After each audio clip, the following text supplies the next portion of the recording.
نحمده ونصلي على رسوله الكريم اما بعد فاعوذ بالله من الشيطان الرجيم بسم الله الرحمن الرحيم اذا وقعت الواقعة ليس لوقعتها كاذبة خافضة رافعة اذا رجت الارض رجا وبست الجبال بسا فكانت هباء منبثا وكنتم أزواجا ثلاثة فأصحاب الميمنة ما أصحاب الميمنة وأصحاب المشأمة ما أصحاب المشأمة والسابقون السابقون أولئك المقربون في جنات النعيم. جب وہ ہونے والا واقعہ پیش آ جائے گا یعنی قیامت کا واقعہ، سور پھونکنے کا واقعہ، لیس لوقعتها کاذبہ، تو اس کے واقع ہونے کو کوئی جھٹلانے والا نہ ہوگا، کوئی اس کا انکار نہیں کرے گا، کیونکہ وہ ایک یونیورسل واقعہ ہوگا، پوری دنیا میں بیک وقت ایک حادثہ ہوگا. عام طور پر جب دنیا میں کوئی ڈیزاسٹر ہوتا ہے تو کسی ایک خاص علاقے میں ہوتا ہے، کوئی زلزلہ آتا ہے یا کوئی طوفان آتا ہے، کوئی سونامی ہوتا ہے تو وہ ایک پرٹیکولر ایریا میں ہوتا ہے. کبھی ایسا نہیں ہوا کہ پوری زمین پر ایک ہی وقت میں کوئی حادثہ ہو، کوئی ایکسیڈنٹ ہو، کوئی انسیڈنٹ ہو. لیکن قیامت ایک ایسا واقعہ ہے کہ جو پورے گلوب پر بیک وقت، اور صرف زمین نہیں بلکہ ستارے، سیارے، سورج، چاند، جو کچھ بھی ہمارے آس پاس ہے، جو بھی ہمیں دکھتا اور نظر آتا ہے، اس سب پر وہ واقعہ پیش آئے گا. اور جب انسان اس کو دیکھے گا تو کوئی بھی اس کا انکار نہیں کر سکے گا. آج لوگ اس کو بھولے ہوئے ہیں، اس کا انکار کرتے ہیں، اس پر یقین نہیں رکھتے. لیکن حقیقت یہ ہے کہ یوں سمجھو کہ جیسے وہ واقع ہو چکا، جیسے کوئی چیز ہو جاتی ہے، کوئی خبر سامنے آ جاتی ہے تو اس کو کوئی جھٹلا نہیں سکتا. قیامت اتنی ہی سچی بات ہے کہ جیسے وہ آ چکی. کیا ہوگا؟ خافضۃ رافعہ، وہ اوپر نیچے کر دینے والی ہے. جو چیزیں اوپر ہیں ان کو نیچے، اور جو نیچے ان کو اوپر. یعنی اس کے اندر انسانوں کی عزت اور ذلت کا معیار، کسی بھی چیز کے فائدے اور نقصان کا جو کرائیٹیریا ہے وہ بالکل الٹ جائے گا. جن چیزوں کو دنیا میں ہم بہت امپورٹنس دیتے ہیں، جو چیزیں ہمارے لیے بہت ہی زیادہ اعلیٰ مقام کی ہیں، وہ چیزیں اس وقت ہمارے لیے کوئی ویلیو نہیں رکھیں گی، وہ نیچے آ جائیں گی. اور جن چیزوں کو آج ہم چھوٹا سمجھتے ہیں، کرنا نہیں چاہتے، حقیر سمجھتے ہیں، وہ اس دن اوپر آ جائیں گی.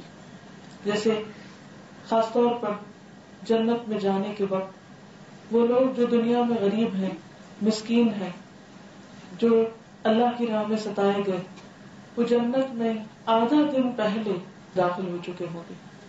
حشر کا جو میدان ہے اس کا ایک دن 1000 سال کے برابر ہے، اور بعض روایات میں 50,000 سال کے برابر. تو اگر اس کا آدھا دن بھی کہیں تو 500 سال بنتے ہیں. تو 500 ایئرز پہلے وہ لوگ جنت میں داخل ہو چکے ہوں گے. اور ایک حدیث کے مطابق جب تک باقی لوگ اپنا حساب دے کر جنت میں پہنچیں گے، وہ لوگ 40 سال کا قیلولہ بھی کر چکے ہوں گے. یعنی جنت کی نعمتوں سے فائدہ اٹھا کر آرام بھی کر چکے ہوں گے. کیونکہ نبی صلی اللہ علیہ وسلم نے فرمایا کہ جب انہیں جنت دکھائی گئی تو میں نے جب جنت کے اندر جھانکا تو اس میں اکثریت کو مسکین پایا. یعنی جو دنیا میں مسکین سمجھے جاتے تھے، جن کی دنیا میں کوئی شان و شوکت نہیں تھی، جو دنیا والوں کی نظروں میں حقیر سمجھے جاتے تھے، ان کی جنت میں کثرت تھی بنسبت متکبر لوگوں کے یا اپنے آپ کو بڑی چیز سمجھنے والوں کے. اذا رجت الارض رجا، جب زمین ایک ہی بار ہلا دی جائے گی. وبست الجبال بسا، اور پہاڑ چورا چورا کر دیے جائیں گے، ریزہ ریزہ، یعنی بالکل ڈسٹ بنا دیے جائیں گے. فکانت ہباء منبثا، پھر وہ پراگندہ غبار بن کر رہ جائیں گے. یعنی جیسے ڈسٹ اڑتی ہے، کلاؤڈ آف ڈسٹ بن جائیں گے. وکنتم ازواجا ثلاثا، اور تم 3 گروہوں میں بٹ جاؤ گے. یعنی زمین پر جتنے بھی انسان ہیں ان کے 3 گروپس بن جائیں گے. وہ 3 کون ہیں؟ فاصحاب المیمنہ ما اصحاب المیمنہ، پہلا گروپ دائیں ہاتھ والے، رائٹ ہینڈ والے، عام نیک لوگ. اور تمہیں کیا معلوم کہ کتنے خوش قسمت ہیں وہ دائیں ہاتھ والے. اور دوسرا گروپ وَأَصْحَابُ الْمَشْأَمَةِ مَا أَصْحَابُ الْمَشْأَمَةِ، اور بائیں ہاتھ والے. اور تمہیں کیا معلوم کہ بائیں ہاتھ والے کیسے ہیں، یعنی ان کی بدنصیبی، بدقسمتی، بیڈ لک کا کیا کہنا کہ اب وہ کس جگہ پر کھڑے ہیں. اور تیسرا ایک اور گروپ ہے والسابقون السابقون، جو آگے جانے والے ہیں اور وہ آگے ہی آگے ہوں گے. جو دنیا میں بھی نیکیوں میں آگے تھے وہ جنت میں بھی سب سے پہلے پہنچے ہوئے ہوں گے. اولئک المقربون، یہی لوگ تو دراصل مقرب ہیں، قریب ترین ہیں اللہ سبحانہ وتعالیٰ کے، اللہ کے پیغمبروں کے، اللہ کے محبوب بندے ہیں. فی جنات النعیم، نعمتوں والی جنتوں میں ہوں گے. ثلۃ من الاولین، اگلوں میں بہت ہوں گے، یعنی پہلے لوگ جو پہلی جنریشن گزری یا نبی صلی اللہ علیہ وسلم کے بعد کی جو پہلی جنریشن ہے ان میں سے زیادہ ہوں گے. وقلیل من الآخرین، اور پچھلوں میں سے تھوڑے ہوں گے، بعد میں آنے والوں میں سے کم ہوں گے، کیونکہ آہستہ آہستہ پھر ڈکلائن ہوتا گیا لیکن ختم نہیں ہوں گے. آخری زمانے تک بھی ایسے لوگ موجود ہوں گے کہ جن کے اندر نیکیوں میں دوڑ لگانے کا جذبہ اور شوق ہوگا. علی سرر موضونہ، وہ مرصع تختوں پر تکیے لگائے ہوئے بیٹھے ہوں گے. مرصع یعنی کہ کارونگ اور جڑاؤ اور اس میں نگ لگے ہوئے اور خوبصورت ڈیکوریٹڈ سٹنگز ہوں گی ان کی. متکئین علیہا، وہاں وہ ٹیک لگا کر بیٹھے ہوں گے. متقابلین، آمنے سامنے ہوں گے، ایک دوسرے کو فیس کر رہے ہوں گے. کیونکہ جب انسان کسی سے خوش ہوتا ہے یا انجوائے کرتا ہے تو وہ ایک دوسرے کے قریب ہو کے بیٹھتا ہے، سامنے ہو کر بیٹھتا ہے. اور جب کوئی ناراض ہوتا ہے تو سائڈ پر یا پیچھے چلا جاتا ہے. یطوف علیہم ولدان مخلدون، ان کی مجلسوں میں ابدی لڑکے شراب پلا رہے ہوں گے جو ہمیشہ لڑکے ہی رہیں گے. یعنی جنت کے جو سرو کرنے والے ہوں گے وہ چھوٹے لڑکے ہوں گے جو بہت پھرتیلے بھی ہوں گے. جیسے ایک اور جگہ پر آتا ہے کہ وہ یوں لگے گا کہ جیسے موتی بکھیر دیے گئے. ایک حدیث میں آتا ہے کہ ایک ایک شخص کے ساتھ ہزار ہزار خادم ہوں گے اور بہت ہی ایفیشینٹ کہ جو ان کے ایک ایک اشارے پر لپک رہے ہوں گے. اور ان کا منظر بھی بہت خوبصورت ہوگا. دنیا میں تو جب بہت سارے لوگ اکٹھے ہو جاتے ہیں تو وہ بھیڑ سی بن جاتی اور انسان گھبرا اٹھتا ہے، لیکن وہاں پر انسان کے آس پاس جو لوگ ہوں گے ان کو دیکھ کر بھی اس کا دل خوش ہوگا. بِأَكْوَابٍ وَأَبَارِيقَ، جو پیالے اور جگ، وَكَأْسٍ مِّن مَّعِينٍ، اور بہتی شراب کے چشمے سے وہ شراب لے رہے ہوں گے. یعنی کسی بوتل میں بند نہیں ہوگی یا تھوڑی سی نہیں ہوگی بلکہ کھلے عام اویلیبل ہوگی، جاری ہوگی، چشمہ جاری ہوگا اس کا. لیکن پینے میں کیسی؟ لا یصدعون عنہا ولا ینزفون، جسے پی کے ان کا سر نہیں چکرائے گا، وہ دیوانے نہیں ہوں گے اور ان کی عقل میں فطور نہیں آئے گا، یعنی ہینگ اوور نہیں ہوگا. وفاکہۃ، اور پھل، مما یتخیرون، اس میں سے جو وہ خود چوز کریں گے، ان کی پسند کے ہوں گے. دنیا میں تو یہ ہوتا ہے جی موسم نہیں ہے، اب یہ بے موسم کا پھل ہے تو اس کا ذائقہ خراب ہو گیا یا اویلیبل نہیں، یا پھر اب تو پریزرویٹوز کے ساتھ وہ اتنے پرانے ہو جاتے ہیں، اور یا پھر یہ کہ ان کے اندر ان کی گروتھ کے لیے، ان کے کلر کے لیے جو کیمیکلز وغیرہ ڈالتے ہیں، خاص قسم کی کھاد ڈالتے ہیں تو ٹیسٹ نہیں بنتا. جب ٹیسٹ ہوتا ہے تو بازو کا شیپ اور رنگ نہیں ہوتا، لیکن وہاں پر اعلیٰ کوالٹی کے ہوں گے.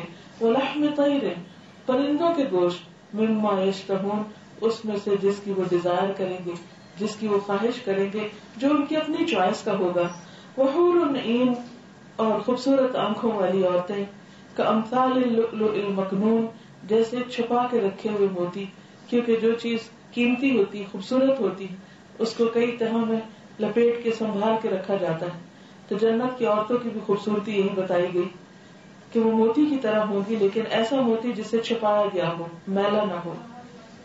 جزاء بما كانوا يعملون، یہ بدلہ ہے ان کوششوں کا جو وہ کرتے رہے، ان کے اعمال کا بدلہ. جنت کا سودا بہت مہنگا ہے، جنت کے لیے انسان کو محنت کرنے کی ضرورت ہے. تو یہاں سب سے پہلے سابقون کی جزا بتائی گئی. لا يسمعون فيها لغوا ولا تأثیما، اس جنت میں وہ کوئی لغو، بےہودہ بات، فضول بات، ادھر ادھر کی بات نہیں سنیں گے، اور نہ کوئی گناہ کی بات، نہ کسی کی غیبت، نہ تانا، نہ ہی کسی پہ کوئی الزام تراشی، اور نہ ہی کسی کی کوئی بے وجہ کا مذاق اڑانا. یعنی کسی کی کوئی بات کسی کو ہرٹ نہیں کرے گی، اور نہ ہی کوئی ایسی باتیں کرے گا. الا قیلا سلاما سلاما، مگر ان کی آواز اور پکار سلام سلام ہی کی ہوگی. یعنی سلام جو ہے سمبل آف سیکورٹی ہے، تو ہر طرف سے ان کو ایک سکون اور ایک امن اور اطمینان کہ جس کسی کے بھی منہ سے ایسی بات نہیں ہوگی کہ جس سے کوئی خوف زدہ. دنیا میں آپ دیکھیے کہ ہم نے دنیا کو جنت بنانے کی جب کوشش کی، طرح طرح کی نعمتیں فراہم کر لی، لیکن بعض اوقات آپ کے پاس ہر نعمت ہوتی، ہر نعمت اعلیٰ درجے کی جو دنیا میں میسر ہو سکے، لیکن آپ لوگوں کی زبانوں کو بند نہیں کر سکتے. آپ اکثر اس بات سے ڈرے رہتے ہیں کہ پتہ نہیں کس وقت کون مجھے کیا کہہ دے. اسی لیے ہر ایج میں لوگوں کا خوف بہت ہوتا ہے، پیئر پریشر جس کو کہتے ہیں، اور بعض اوقات ساری نعمتیں اس وجہ سے ختم ہو کے رہ جاتی ہیں، ساری خوشیاں ختم ہو کے رہ جاتی ہیں کہ ایک شخص دوسرے کو ایسی بات کہہ جاتا ہے کہ جس کا زخم وہ مدتوں اپنے سینے میں لیے پھرتا ہے، جس کی کسک، جس کی درد، جس کی تکلیف، جس کے اندر کی جو بے چینی ہے اور اضطراب ہے وہ ختم نہیں ہوتا. جو ہی وہ شخص سامنے آتا ہے وہ پرانی سب باتیں یاد آنے لگتی ہیں. بہت پیارے پیارے رشتوں کے اندر بھی بعض اوقات ماں اور بچے کے درمیان، شوہر بیوی کے درمیان، بہن بھائیوں کے درمیان، دوستوں کے درمیان، لوگوں کے درمیان ایسی باتیں ہو جاتی ہیں کہ جس کی وجہ سے لوگوں کے دل خراب ہو جاتے ہیں، دل ٹوٹ جاتے ہیں، غم پال لیتے ہیں. اسی لیے ساری نعمتوں کی ٹاپ پر جو رکھی نعمت وہ کیا ہے کہ جنت میں کسی کی سما خراشی نہیں ہوگی، کسی کے لیے بھی کوئی سننے کو بری بات نہیں ملے گی، ہر شخص دوسرے کے لیے خوشی کی بات لے کر آئے گا. اور اس میں آپ دیکھیے کہ جب آپ کسی سے ملتے ہیں، کیونکہ حدیث میں آتا ہے کہ کچھ لوگ خیر کی کنجی ہوتے ہیں، خیر کی کیل ہوتے ہیں، وہ جہاں بھی جاتے ہیں وہ خوشیاں پھیلا کے بکھیر کے آتے ہیں، ان سے لوگوں کو خیر کی بات سننے کو ملتی، ان کے زبان سے دوسروں کے لیے خیر کی دعائیں اور بھلائی نکلتی، وہ دوسروں کے لیے فائدہ مند ہوتے ہیں. اور کچھ لوگ شر کی کنجیاں ہوتے ہیں، وہ جہاں جاتے ہیں فساد پھیلا کے آتے ہیں، جہاں جاتے ہیں لڑائی جھگڑے ڈال کے آتے ہیں، جہاں جاتے ہیں دوسروں کے لیے پریشانی کا باعث بنتے ہیں. تو اس لیے جنت کی خوبصورتی اس میں ہے کہ اس میں کسی قسم کی کوئی فضول بات بھی نہیں ہوگی، اور نہ ہی وہاں کوئی گناہ کی بات ہوگی، نہ جھوٹ، نہ دھوکہ، نہ فریب، نہ غیبت، نہ چغلی، کوئی ایسی چیز نہیں کہ جس سے دوسروں کو پریشانی ہو. اسی لیے آپ دیکھیے کہ اللہ تعالیٰ نے وہ بستی جو بسائی ہے اس کی بیسک ریکوائرمنٹ یہ ہے کہ دنیا میں اس کی ٹریننگ کی جائے، اپنی زبان کو فضول باتوں سے روکا جائے، اور اپنی زبان سے ایسے تمام لفظ نکال دیے جائے، مائنس کر دیے جائیں جو دوسروں کو تکلیف دینے والے ہوں. It's just choice of words. صرف یہ ہوتا ہے کہ انسان نیگیٹو ورڈز کی بجائے پازیٹو یوز کرنا شروع کر دے. جو چیز کسی کو تکلیف دیتی ہو یا کوئی چڑھتا ہو اس بات سے، اس بات کو روک لیا جائے، اپنے تک روک لیا جائے. کیونکہ جب آپ اس کو اپنے تک روک لیتے ہیں تو وہ صرف آپ کے دل کی حد تک کچھ تکلیف دیتی، یعنی ایک بندے کو تکلیف ہوتی ہے. لیکن جب آپ اس کو کھول دیتے ہیں تو ایسے جیسے آپ نے تیر پھینک دیا، اور وہ صرف آپ تک نہیں، وہ دوسرے کے لیے بھی تکلیف دہ بن جائے گا، اور پھر جواباً ہو سکتا ہے کہ وہ بھی حملہ کرے، اور پھر بات بڑھ جاتی، اور اس طرح بہت ساری محبتیں انسان کو بیٹھتا ہے. اس لیے جنت میں جو بسائے جائیں گے لوگ، ان کے لیے خاص طور پر یہ شرط رکھی گئی کہ ان کی زبان اچھی. آپ سے پوچھا گیا کہ سب سے زیادہ جنت میں لے جانے والی چیز کیا ہے، اور تقوی یعنی اللہ کا ڈر، حسن اخلاق، اچھا اخلاق. اور سب سے زیادہ جہنم میں لے جانے والی چیز انسان کی زبان اور شرم کا، کہ انسان ان کے اوپر کنٹرول نہیں کرتا. ایک مرتبہ صلی اللہ علیہ وسلم نے فرمایا کہ زبان سے لفظ نکلیں گے اس پر بھی پوچھ ہوگی، ان کی وجہ سے بھی ان کی شامت آئے گی. تو حضرت معاذ کہنے لگے کہ اچھا جو ہم بولتے ہیں اس پر بھی پکڑ ہے. یعنی عام طور پہ تو ہم سمجھتے ہیں کہ نیکی یا بدی کیا ہے کہ ہم کوئی اچھے اچھے کام کریں تو وہ لکھے جائیں، لیکن بولنا تو بولنا ہے، ہم کچھ بھی بول دیتے ہیں. تو آپ نے فرمایا کہ معاذ تمہاری ماں تمہیں روئے. پیار سے ان کو ڈانٹا کہ کیا لوگوں کو جہنم میں ان کی زبان کی کھیتیوں کے علاوہ بھی کوئی چیز لے جائے گی، کہ جیسے کھیت اگایا جاتا ہے نا، ایسے باغ ایک گارڈن لگایا جاتا ہے، تو اسی طرح زبان سے نکلا وہ ہر لفظ ایک لفظ نہیں ہوتا، وہ ایک سیڈ کی طرح ہوتا ہے. بالکل. اور وہ پھر جب وہ کسی کے دل پہ جا کے لگتا ہے، یا وہاں خوشیوں کے پھول اگتے ہیں یا وہاں کانٹے بکھر جاتے ہیں، یا وہ اس کو جا کے ایسا ہٹ کرتا ہے کہ توڑ کے رکھ دیتا ہے. اور پھر بعض اوقات سامنے اور بعض اوقات پیچھے. یہ جو پیچھے کی باتیں ہوتی ہیں یہ بھی وہ وہاں نہیں رہتی جہاں کی جاتی، وہ ٹریول کرتی کرتی ساتھ ان سے کچھ اور مل جاتا ہے، وہ کہاں سے کہاں پہنچ جاتی.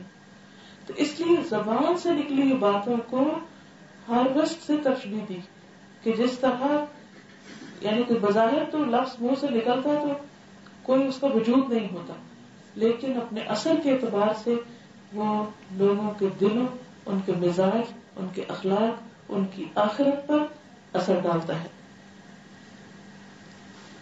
پھر اصحاب الیمین کے بارے میں فرمایا، وہ اصحاب الیمین اور دائیں بازو والے عام نیک لوگ، صالح لوگ. یہ پہلے تو ہائی کلاس کی بات کی تھی، ایلیٹ کی بات کی گئی، جو جنت کی ایلیٹ ہوگی، سب سے آگے ہوگی، ان کو کیا ملے گا.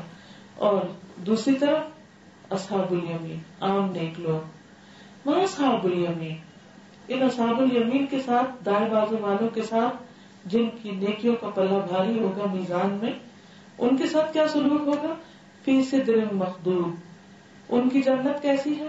اس میں بغیر کانٹوں کے بیلیاں ہیں، بیلیوں کے درخت ہیں، اور طے بر طے چڑھے ہوئے کیلوں، وطلح ممدود وظل ممدود، اور دور تک پھیلے ہوئے سائے، وماء مسکوب، اور ہر دم رواں پانی، یعنی کہ وہ بہتا ہی چلا آ رہا ہوگا. وفاکہۃ کثیرہ، بہت سے پھل، بہت زیادہ پھل، لا مقطوعۃ ولا ممنوعہ، جو کبھی منقطع نہیں ہوں گے، کبھی روکے نہیں جائیں گے، یعنی جتنا بھی کوئی کھانا چاہے ان کو میسر ہوگے. وفرش مرفوعہ، اور اونچی نشست گاہیں. انا انشأناہن انشاء، ان کی بیویوں کو ہم خاص طور پر نئے سرے سے پیدا کریں گے. یعنی دنیا میں ظاہر ہے کہ ایک عورت اپنے وقت کے ساتھ ساتھ جب بچے پیدا کرتی ہے، دودھ پلاتی ہے، عمر گزر جاتی، پیریڈز ختم ہو جاتے، تو اس کی جوانی، اس کا حسن آہستہ آہستہ مان پڑنے لگتا ہے، بڑھاپا آ جاتا ہے. جیسے ایک عورت نے حضور صلی اللہ علیہ وسلم سے پوچھا، جو بوڑھیاں تھی، کیا بوڑھی عورتیں جنت میں جائیں گی؟ تو آپ نے فرمایا بوڑھی عورتیں نہیں جائیں. تو بہت رونے لگی. تو آپ نے فرمایا کہ ان کو جوان کر کے بھیجا جائے گا، یعنی دوبارہ سے پیدا کیا جائے گا، کہ انشاء نئے سرے سے پیدا ہوں گی. فجعلناہن ابکارا، اور ہم انہیں باکرہ بنا دیں گے، یعنی ایسے جیسے کبھی ان کی شادی بھی نہ ہوئی ہو.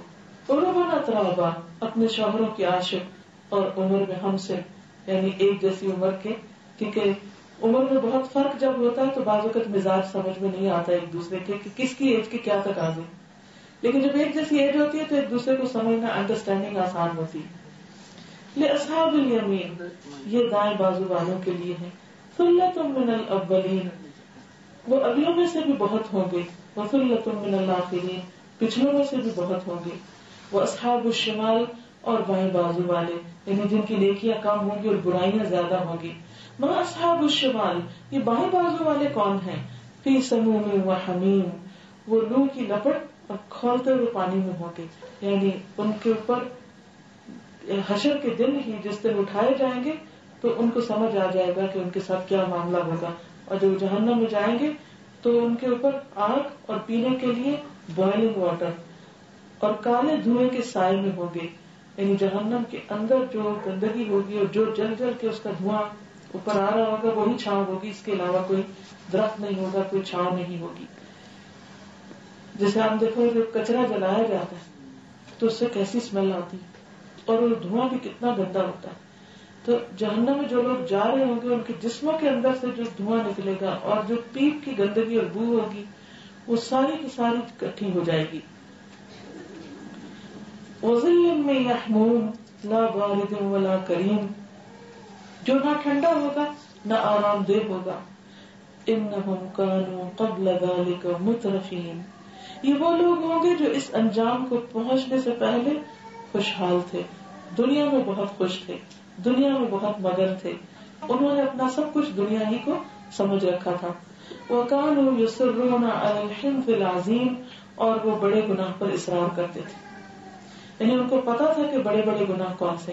بڑے گناہ کیا ہے؟ مثلا اللہ تعالیٰ کے ساتھ شرک کرنا، جادو کرنا، ماں باپ کی نافرمانی کرنا، والدین کی نافرمانی، شراب پینا، جوا کھیلنا، سود کھانا، زنا کرنا، یہ سب بڑے گناہوں میں سے. اسی طرح جھوٹ بولنا اور غیبت، چغلی، بہتان لگانا کسی کے اوپر، یہ ساری چیزیں بڑے گناہوں میں آتی ہیں. چوری، یہ بھی بڑے گناہوں میں. اب ایک یہ ہے کہ انسان ہے، انسانوں سے ہی غلطیاں ہوتی ہیں. غلطی ہوئی اور انسان کو شدید ندامت ہوئی اور وہ اللہ سے ڈرتا رہا اور اس نے توبہ کر لی اور اس کا کفارہ کیا. لیکن کچھ لوگ جان بوجھ کر بھی، انہیں پتا ہے کہ یہ بڑا گناہ ہے، بری چیز ہے، پھر بھی کرتے چلے جاتے ہیں اور اس سے باز نہیں آتے، اس سے رکتے نہیں ہیں. تو جہنم میں جانے والے اصحاب الشمال، ان کی وہاں جانے کی وجہ یہ ہے کہ وہ برائی کو چھوڑتے نہیں تھے، پتہ چل جانے کے باوجود بھی اس پہ جمے رہتے تھے. اب آپ دیکھیے کہ بہت سارے لوگ کہتے ہیں اچھا اللہ غفور رحیم ہے، کیا وہ اس بات پہ پکڑے گا؟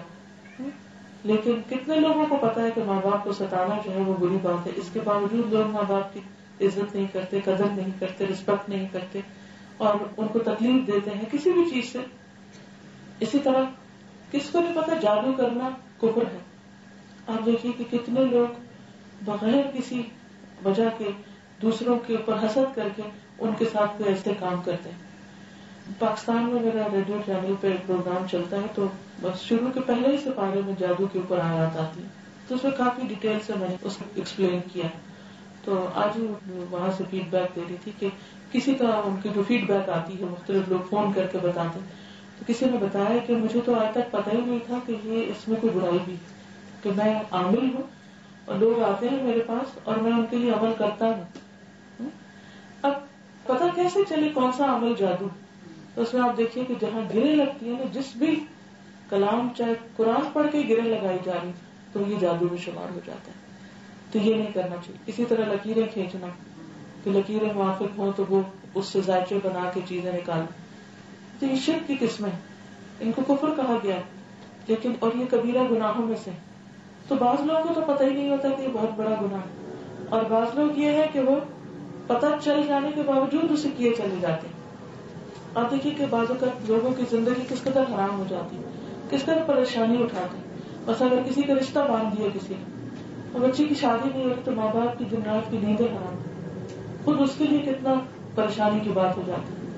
اسی طرح اگر کسی اور کے ساتھ کوئی اس طرح کی زیادتی کی ہے، اثر تو باذن اللہ ہی ہوتا ہے، اگر اللہ چاہے تو اثر ہوتا ہے. لیکن جیسے اور بہت سے وائرسز جو ہوتے ہیں وہ بیماریوں کے سبب بنتے ہیں، ایسے جادو بھی تکلیف کا سبب بن سکتا ہے. اور بدترین قسم اس کی کیا ہے؟ شوہر اور بیوی کے درمیان لڑائی ڈلوانا. تو جہنم میں جانے والے بائیں بازو والے، وہ ان کا گناہ یہاں نام لے کے ڈیٹیل نہیں بتائے گئے، تو ان کو کہا کہ خود سمجھو سوچو عقل سے کام لو. لیکن جو ایک کوالٹی ان کی بتا دی گئی وہ یہ کہ ڈٹ کے گناہ کرتے ہیں، دیدہ دلیری سے گناہ کرتے ہیں اور کرتے چلے جاتے ہیں، ان سے رکتے نہیں، باز نہیں آتے. وَقَالُوا يَقُولُونَ أَإِذَا مِتْنَا وَكُنَّا تُرَابًا وَعِظَامًا أَإِنَّا لَمَبْعُوثُونَ، اور وہ کہتے تھے کیا جب ہم مر جائیں گے اور ہم مٹی میں مل جائیں گے اور ہڈیاں چور چور ہو جائیں گی پھر ہم اٹھائے جائیں گے. یعنی ان کا اصل میں آخرت پر یقین پختہ نہیں تھا. اب آباؤنا الاولون، کیا ہمارے پہلے باپ دادا ہیں، کیا ان کو بھی دوبارہ اٹھایا جائے گا؟ قل ان الاولین والآخرین، کہہ دیجئے کہ پہلے اور بعد کے، لمجموعون، سب کو جمع کر لیا جائے گا. آج ہی میں دن کو سوچ رہی تھی کہ دنیا میں کتنے لوگ آئے اور کتنے گئے. اگر ہم دیکھیں کہ ہم کتنے لوگوں کو جانتے ہیں، زیادہ سے زیادہ میکسیمم، جو کسی کی شادی ہوتی ہے بچوں میں سے کچھ تو 100 کی لسٹ لے کے بیٹھتے ہیں، اچھا کس کس کو بلانے. میکسیمم کتنے لوگ ہوتے ہیں؟ 1000، 2000، 5000، 10,000، 20,000. لیکن ہم اگر ایک پشت آگے جائیں، بس ہم اپنی دادی کو جانتے ہیں، مگر میری دادی کی دادی کون تھی پتہ ہی نہیں، نام بھی نہیں آتا، جانتے ہی نہیں، کبھی جاننے کی کوشش بھی نہیں کی ہم نے. لیکن قیامت کے دن ساری نسلیں ہی کھڑی ہوں گی، سب کے سب ایک جگہ پر اکٹھے ہوں گے. اِلَىٰ مِیقَاتِ یَوْمٍ مَّعْلُومٍ، اس دن جس کا وقت سب کو معلوم ہے. یعنی اپوائنٹڈ ٹائم پہ سب پہنچ جائیں گے وہاں، کوئی بھی پیچھے نہیں رہے گا. ثم انکم ایھا الضالون المکذبون، پھر اے گمراہوں اور جھٹلانے والوں، کیا ہوگا تمہارے ساتھ؟ لآکلون من شجر من زقوم، کہ تم زقوم کے درخت سے کھانے والے ہو. فمالئون منها البطون، پھر تم اس سے پیٹ بھرنے والے ہو. زقوم انتہائی کڑوا درخت ہے، کڑوا پودا ہے، کڑوی سبزی کہہ لیجیے. کریلے کبھی بنانے ہو تو کتنا ان کو طریقے نکالتے ہیں کہ اس کی کڑواہٹ ختم ہو جائے، لیکن وہ ایسا ہوگا کہ بس انسان کو جلا کے رکھ دے گا. لیکن اس کے ساتھ بھوک اتنی ہوگی کہ لوگ اس کو بھی کھا جائیں، انتہائی بدمزہ غذا، وہ بھی کھا جائیں گے. فشاربون علیہ من الحمیم، پھر اس پر ابلتا پانی پیئیں گے کیونکہ ٹھنڈا پانی تو ہوگا ہی نہیں. فشاربون شرب الہیم، پھر پیاسے اونٹ کی طرح پی جائیں گے اس کو. یعنی اتنی گرمی اور اتنی آگ اور اتنی شدت کی تکلیف ہوگی کہ اسی کو ہی پینا ہوگا، اور اس کے علاوہ کوئی دوسرا ڈرنک وہاں نہیں ہوگا جو ان کو ٹھنڈک دے. ھذا نزلھم یوم الدین، یہ ان کا بدلہ ہے جزا سزا کے دن، یعنی قیامت کے دن ان کو یہ بدلہ ملے گا. نحن خلقناکم فلولا تصدقون، ہم نے تم کو پیدا کیا ہے، تم تصدیق کیوں نہیں کرتے، اس کو سچ کیوں نہیں مانتے کہ ہم تمہارے رب ہیں، خالق ہیں.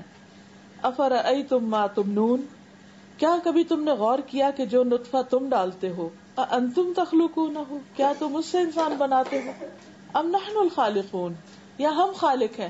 یعنی خالق کون ہے، پیدا کرنے والا کون ہے، ہمارا رب کون ہے. نحن قدرنا بینکم الموت، ہم نے تمہارے درمیان موت کو مقرر کیا ہے، تقسیم کیا ہے، یعنی موت کا وقت ہم نے مقرر کیا ہے. عام طور پر ایسا ہوتا ہے کہ جب کوئی فوت ہو جاتا ہے، اور اگر جوانی میں کوئی فوت ہو جائے یا اچانک فوت ہو جائے تو لوگ اس کو قبول نہیں کرتے، ایکسپٹ نہیں کرتے، اور دوسرے لوگ بے وجہ کی تعویلیں کرتے رہتے ہیں، یہ ہو گیا وہ ہو گیا. حالانکہ ہر ایک کا وقت لکھا ہوا ہے، اور جس دن لکھا ہے اس وقت کو آ جانا ہے. کیونکہ ہم نے سوچا نہیں ہوتا جانے کا تو ہم یقین بھی نہیں کرتے پھر کہ چلے گئے.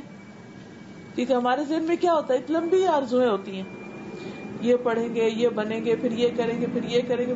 اچانک بریک لگ جاتی ہے تو ہم وہیں کھڑے ہوتے، نہیں ابھی یہ کرنا تھا. نحن قدرنا بینکم الموت، ہم نے تمہارے درمیان موت کو تقسیم کیا ہے، اور ہم اس سے عاجز نہیں کہ تمہاری شکلیں بدل دیں اور تمہیں کسی ایسی شکل میں پیدا کر دیں جن کو تم نہیں جانتے. یعنی اگر تم دنیا میں اللہ کی نافرمانی کرتے ہو تو اللہ تعالیٰ دنیا میں بھی سزا دے سکتا ہے، جیسے پچھلی قوموں میں سے خنزیر اور بندر بنائے گئے.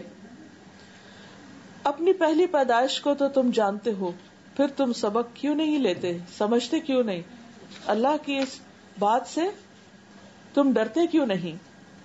کیونکہ انسان اپنی شکل کے بارے میں بہت کانشیس ہوتا ہے کہ ہماری شکل کیسے ہو، اور اس کے اوپر کچھ فرق نہ آ جائے.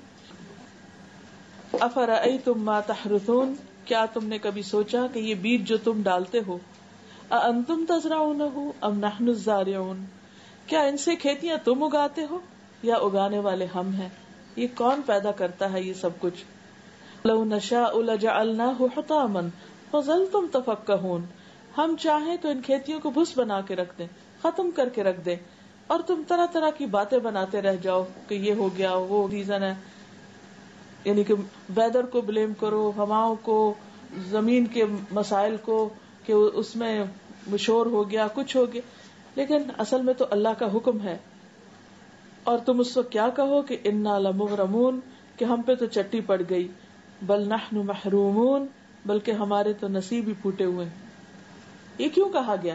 اس لیے کہ جب انسان کو کوئی نعمت ملتی ہے تو انسان کہتے ہیں میری کوشش، میری عقل، میری محنت کا نتیجہ ہے. اور جب اس کا کوئی نقصان ہو جاتا ہے تو اس وقت وہ یہ نہیں کہتا میری کوئی غلطی ہے، اس وقت وہ تعویلیں کرنے لگتا ہے، جسٹیفیکیشن ڈھونڈتا ہے، کبھی کسی کو بلیم کرتا ہے، کبھی کسی کو کرتا ہے، کبھی نیچر کو، کبھی لوگوں کو، کبھی نظر ہے، حسد ہے، فلاں ہو گیا فلاں ہو گیا، اپنی غلطی نہیں مانتا. لیکن اصل بات یہ ہے کہ اللہ جس کو جو چاہے دے اور جہاں سے جو چاہے ختم کر دے.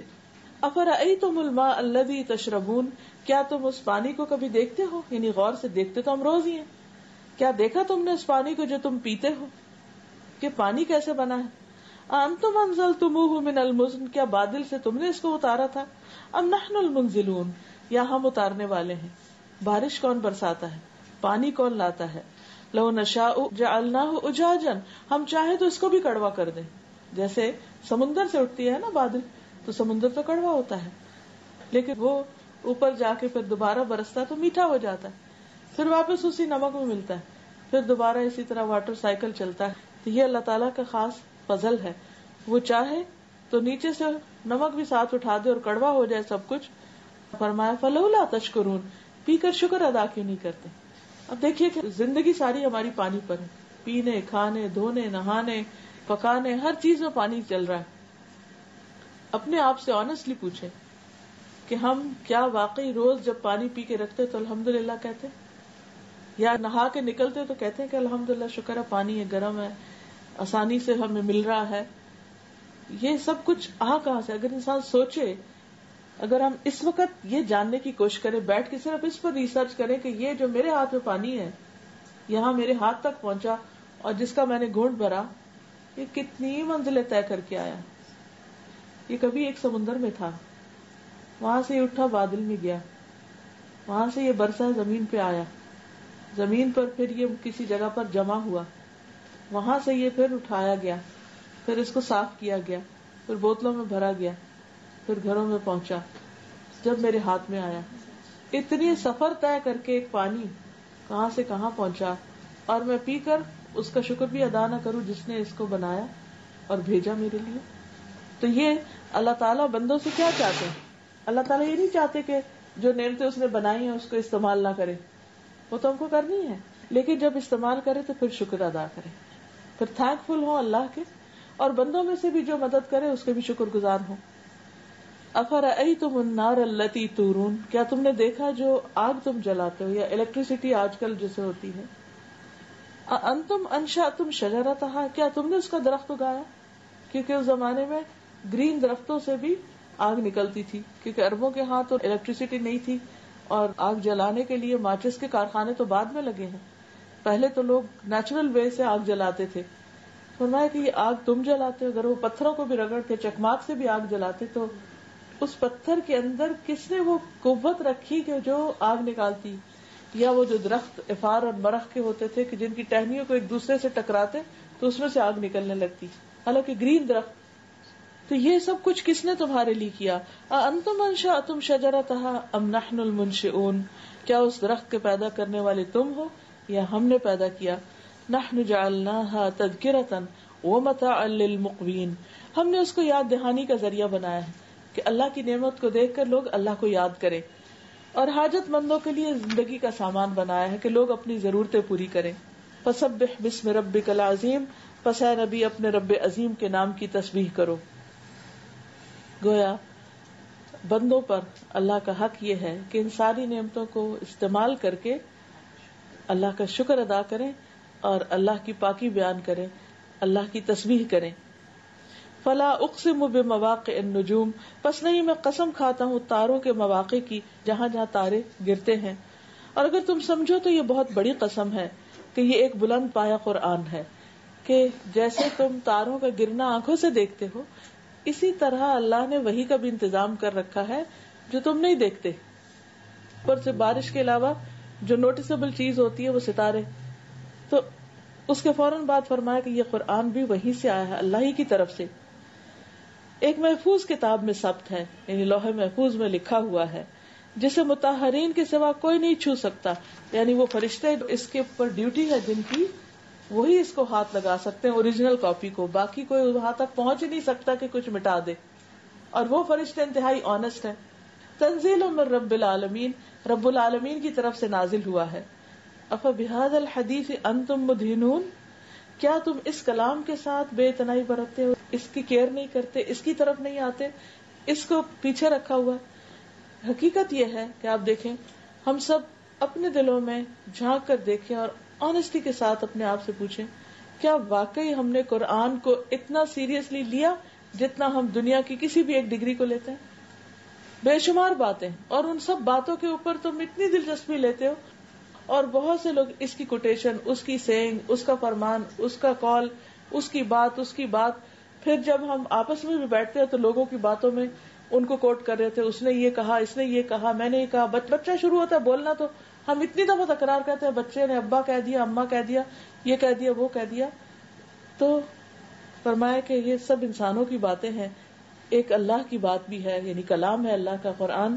تو کیا تم اس قرآن کے ساتھ بے رخی برتو گے، اس کو پیچھے کرو گے، اس کی طرف توجہ نہیں دو گے، اس کے ساتھ دلچسپی نہیں ہے تمہاری، اس پہ آ کے تم سست ہو جاتے ہو، اس کے لیے تمہاری قوتیں ختم ہو جاتی ہیں، اس کے لیے تمہارے پاس وہ امپورٹنس نہیں ہے. وَتَجْعَلُونَ رِزْقَكُمْ أَنَّكُمْ تُكَذِّبُونَ، اور اس میں تم نے اپنا حصہ یہ بنا رکھا ہے کہ تم جھٹلا دیتے، یعنی جو بات تمہیں پسند نہیں آتی رائٹ اوے انکار کر دیتے ہو. فَلَوْلَا إِذَا بَلَغَتِ الْحُلْقُومَ، لیکن یہ سب کب تک ہوگا، کیوں نہیں جب جان حلق کو پہنچ جائے گی، یعنی ایک دن تم پھر واپس آؤ گے. انسان کو جو فری چوائس ملی ہے، فری ول ملی ہے، فریڈم آف چوائس ہے، بولنے کی قوت ہے اور انکار کرنے کی، اقرار کرنے کی، ان سب کی ایک لمٹ ہے، لمیٹڈ پیریڈ آف ٹائم. اور جب وہ ختم ہو جاتا ہے تو اس کے بعد کیا ہے، انسان اس سے آگے نہیں جا سکتا. تو اب موت کا منظر کھینچا گیا. وَأَنْتُمْ حِينَئِذٍ تَنظُرُونَ، اس وقت تم دیکھ رہے ہوتے ہو مرنے والے کو. وَنَحْنُ أَقْرَبُ إِلَيْهِ مِنْكُمْ وَلَكِنْ لَا تُبْصِرُونَ، اور ہم تم سے زیادہ اس کے قریب ہوتے ہیں لیکن تم دیکھ نہیں پاتے. یعنی جان نکالنے والے فرشتے جو ہیں وہ پاس ہوتے ہیں اس کے، اور تم نہیں دیکھ سکتے. یہ لمٹ ہے تمہاری. آخر وقت تک ڈاکٹر کو نہیں پتا چلتا کہ یہ بچے گا یا مرے گا. فرشتے بیٹھے آس پاس، وہ مشینوں سے ہی دیکھ رہے ہیں اور کچھ ڈیسائیڈ نہیں کر پا رہے. لیکن مرنے والے کو پتا چل رہا ہوتا ہے اب یہ چھوڑیں گے نہیں مجھے، اب تو میری جان لے کر ہی جائیں گے. فَلَوْلَا إِن كُنتُمْ غَيْرَ مَدِينِينَ، پھر اگر تم کسی کے محکوم نہیں ہو، یعنی تم اپنے آپ کو کسی کے انڈر نہیں سمجھتے، آزاد زندگی بسر کر رہے ہو، ترجعونہا، تو اس مرنے والے کو واپس لاؤ. یہ ایک چیلنج کر رہے ہیں اللہ تعالیٰ کہ اگر تم سمجھتے ہو کہ کوئی تمہیں کچھ نہیں کہہ سکتا اور تمہیں کسی کی بات نہیں ماننی اور تمہیں وہ نہیں کرنا جو قرآن کہتا ہے یا اللہ تعالیٰ فرماتے ہیں، تو پھر تم تجربہ کرو. کیونکہ ہوتا کیا، اللہ کی بات کون نہیں مانتا جو ایروگینٹ ہوتا ہے، اللہ کے کلام کو کون نہیں مانتا جس کے اندر تکبر ہوتا ہے، جو اپنے آپ کو بہت عقل مند سمجھتا ہے، جو اپنے آپ کو ابو قرآن سمجھتا ہے، ناٹ ان سینس کی زبان سے کہے کہ میں اس سے زیادہ، لیکن قرآن کی باتوں کو چھوٹا سمجھ کے اور 1400 سال پرانی چیز سمجھ کے اس کو پیچھے کر دیتا ہے. تو اللہ تعالیٰ کہتے ہیں کہ اگر تم واقعی بہت بڑی چیز ہو تو مرنے والے کو واپس کر کے دکھاؤ. کیونکہ بہت سی بیماریوں پر قابو پایا جا سکا لیکن موت پہ کوئی بھی کنٹرول نہیں.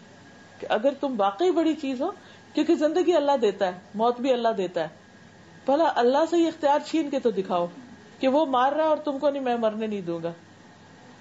نہیں، اگر اس نے نہیں زندگی دینی تو تم اس کو زندہ نہیں رکھ سکتے. یہاں انسان کی بے بسی بتائی گئی ہے کہ انسان کی لمٹس کیا ہے، کہاں تک ہے اس کی پاور کی لمٹ، کہاں تک ہے اس کے اکڑنے کی لمٹ، کہاں تک ہے اس کے انکار کی لمٹ. اس کے بعد تو اس کو سرنڈر کرنا ہی کرنا ہے. اب تینوں گروہوں کا انجام بھی بتا دیا گیا، شروع میں بھی بتایا، آخر میں پھر. فَأَمَّا إِن كَانَ مِنَ الْمُقَرَّبِينَ، پھر اگر وہ مقربین میں سے ہے، سابقون السابقون میں سے ہے، آگے جانے والوں میں سے، فَرَوْحٌ وَرَيْحَانٌ وَجَنَّةُ نَعِيمٍ، تو اس کے لیے راحت ہے اور عمدہ رزق ہے اور نعمت بھری جنت ہے. ریحان کا ایک معنی پھول بھی کیا جاتا ہے کہ جب مرنے والا مر رہا ہوتا ہے تو فرشتے جو کفن لے کر آتے ہیں تو خوشبودار ہوتا ہے، یعنی ماحول کے اندر بھی ایک خوشبو ہوتی، ایک خوشی ہوتی، اور پھر اس کو لے جاتے ہیں جنت کے باغوں میں. کیونکہ قبر میں جب دفناتے ہیں تو قبر یا جہنم کے ٹکڑوں میں سے ایک ٹکڑا یا جنت کے ٹکڑوں میں سے ایک ٹکڑا ہو جاتا ہے. وَأَمَّا إِن كَانَ مِنْ أَصْحَابِ الْيَمِينَ، پھر اگر وہ دائیں ہاتھ والوں میں سے ہوتا ہے، فَسَلَامٌ لَكَ، تو وہاں پھول نہیں آتے، خوشبو نہیں آتی، بس سلام آتا ہے کہ سلامتی ہو، تم پر بچ گئے ہو. وَأَمَّا إِن كَانَ مِنَ الْمُكَذِّبِينَ الضَّالِّينَ، اور اگر وہ جھٹلانے والے گمراہ لوگوں میں سے ہو تو پھر معاملہ بالکل مختلف. فَنُزُلٌ مِّنْ حَمِيمٍ، تو اس کی تواضع کھولتے ہوئے پانی سے کی جاتی ہے. وَتَصْلِيَةُ جَحِيمٍ، اور جہنم میں جھونکا جاتا ہے. إِنَّ هَذَا لَهُوَ حَقُّ الْيَقِينِ، یہ بالکل یقینی سچی بات ہے، حق ہے. فسبح باسم ربک العظیم، پس اے نبی صلی اللہ علیہ وسلم اپنے رب عظیم کے نام کی تسبیح کرو، یعنی سبحان ربی العظیم کہا کرو، کیونکہ اصل بات یہ ہے کہ بندہ اپنے رب کی عظمت کو پہچانے، اس کی بڑائی کو مانے، اپنے آپ کو بندہ سمجھے، سرونٹ آف اللہ، اور سمجھے کہ کسی بھی بندے کی جتنی اس کے اندر عاجزی زیادہ ہوگی، بندوں کے لیے بھی اور اللہ کے لیے، اللہ کے ہاں اس کا گریڈ اتنا ہی اونچا ہوتا جائے گا. یہ ایک عجیب بات ہے نا. اس کے باوجود ہم اکڑنا اور بڑا بن کے رہنا پسند کرتے، جبکہ جو ہمبلنس ہے اور اللہ کے آگے جو جھکنا ہے، سجدہ کرنا ہے، ناک زمین پہ لگانا ہے، پیٹھ چکانا ہے، سب کچھ یہ دراصل انسان کے رتبے ایلیویٹ کرتے جاتے. یعنی اگر آپ اونچے ہوں گے تو آپ کا گریڈ نیچے ہوتا جائے گا، اور اگر آپ نیچے ہوتے ہیں تو گریڈ اوپر ہو جائے گا.